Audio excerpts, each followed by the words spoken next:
الحمد لله الذي هدانا إلى الصراط المستقيم ووقانا عن الزيغ والضلال المبين، والصلاة والسلام على المبعوث رحمة للعالمين الذي نشر في أرجاء العالم دين الله القويم وشرعه المتين، وعلى آله وأصحابه ومن تبعهم بإحسان إلى يوم الدين. أما بعد، رئيس الحفلة المبجلة والضيوف المبجلون، إن من حسن حظي وسعادتي الكبرى أن قمت أمام هذا الجمع الحاشد المبارك لألقي كلمات وجيزة حول الموضوع التحديات التي تواجهها الأمة المسلمة وحلها.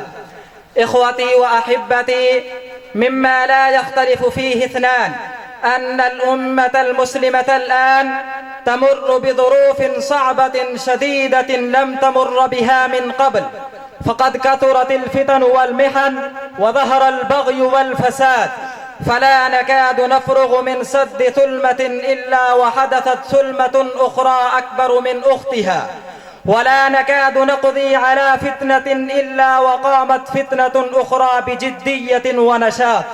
وصدق رسول الله صلى الله عليه وسلم حيث قال: إن بين يدي الساعة فتنا كقطع الليل المظلم، يصبح الرجل فيها مؤمنا ويمسي كافرا، ويمسي مؤمنا ويصبح كافرا. رواه أحمد وأبو داود.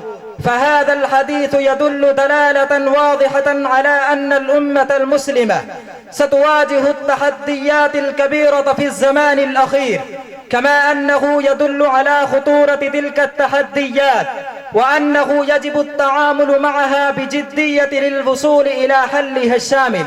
فيا إخوة الإسلام، إن الغزو الفكري الذي سلط على الأمة المسلمة من قبل اليهود والنصارى من أكبر التحديات التي تواجهها الأمة، فنرى عامتنا يميلون إلى اليهود والنصارى في ملبسهم ومشربهم ومأكلهم وثقافتهم وحتى تكلمهم، فيلبسون البنطلون وربطة العنق ويفتخرون بذلك، ويتكلمون باللغة الإنجليز لغة اليهود والنصارى تفضيلا لها على سائر اللغات، معرضين عن لغة دينهم عن العربية وعن لغة أمهاتهم عن اللغات المحلية.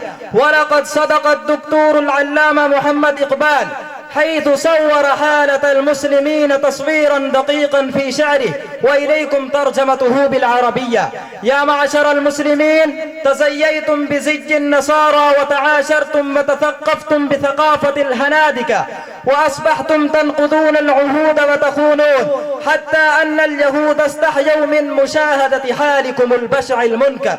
ولا أرى حل هذا التحدي إلا بإزالة مركب النقص الذي أصيب به المسلمون بصفة عامة في هذه الآونة.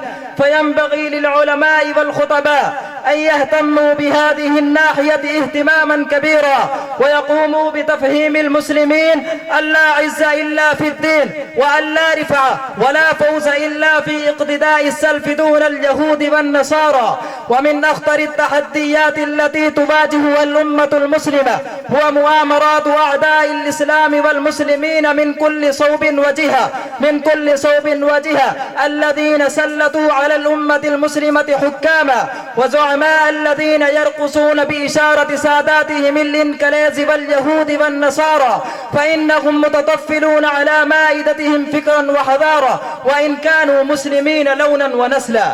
ثانيا، إنهم جمعوا أقوام العالم في هيئة الأمم المتحدة وفوضوا الزعامة إلى الكفار الفجار وتركوا المسلمين وحدانا، وهذه الهيئة بمنزلة الجسر لتحقيق أهداف الكفرة الفجرة الخبيثة، ويعود الضرر والخسران إلى المسلمين في كل مكان. ففي كل يوم يشن عليهم الغارات ويقتل رجالهم ونساؤهم وصبيانهم وشبانهم وشيوخهم بكل قسوة وتسفك دماؤهم، فبلاد المسلمين متلطخة بالدماء والأشلاء شبرا شبرا، وسوق الجور والظلم رائجة نافقة في كل بلدة من بلاد المسلمين. إخوتي في الله، وحل هذه التحديات والمؤامرات هو أن يقوم العلماء ورجال الفكر والدعوة باتحاد الأمة المسلمة في صعيد واحد، ثم يجب التنبه بتلك التحديات بحذر شديد ومقاومتها بكل حماسة وقوة وجرأة وشجاعة تحت أشراف الأكابر. فقوموا أيها الإخوة بكل نشاط وعزم ودمروا حصون الباطل تدميرا، موقنين بأن الله ينصركم لا محالة، كما وعد ذلك بقوله تعالى: وكان حقا علينا نصر المؤمنين. وأنهي خطبتي بهذا الشعر: فاستعدوا وأعدوا لهم قوة البأس وبطش الهمم، وأهزموا بالوحدة الكبرى وفي قوة التوحيد جيش الصنم. والسلام عليكم ورحمة الله وبركاته. المتسابق القادم محمد زين العابدين بن إقبال أحمد. خطاب دور العلماء في إصلاح المجتمع. محمد زين العابدين فليتقدم إلى المنصة.